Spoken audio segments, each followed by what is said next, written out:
Joining us now to discuss this is the man behind the film, Police State. Let's welcome in Dinesh D'Souza. Dinesh, thank you so much for being here. Obviously, your film is upsetting all the right people, striking a nerve within the intelligence community. Why do you think that is?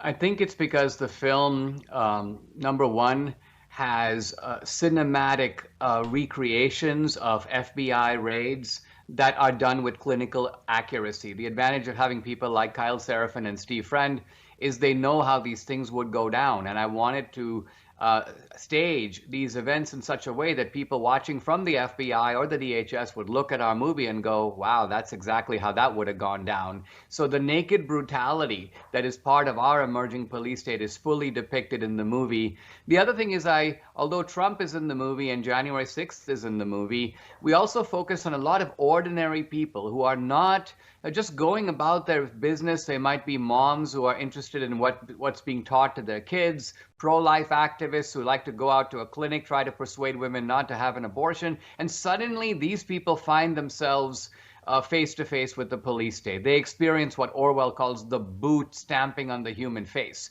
So I think all of this is now out there. It's impossible to deny. No one has even, no fact checker has even dared to challenge a single fact in the film.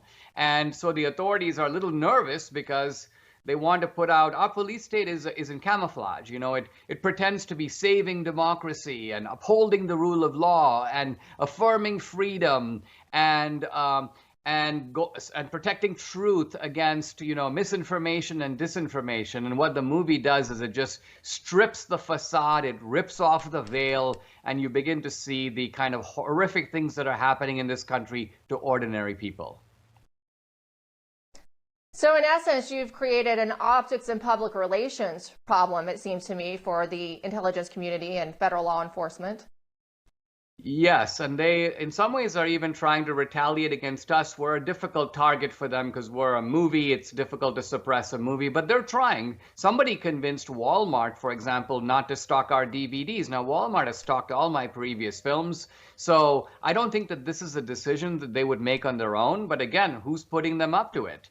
We set up a website a few weeks ago. One of the early things that happened, an FBI agent goes and visits our web designer and leaves her card. Please contact me immediately. So we didn't do that. What happened is a reporter called the FBI and they're like, oh no, it's nothing to do with the film. It's on a completely separate matter. So we're dealing with multiple cases where either in the private sector or in the public sector, they're trying to block the film. Let's remember that our police state is not all in the government. Even the censorship industry involves academia, the media, nonprofit organizations, digital platforms, and the government. And so we see these fingerprints, if you will, all over the place.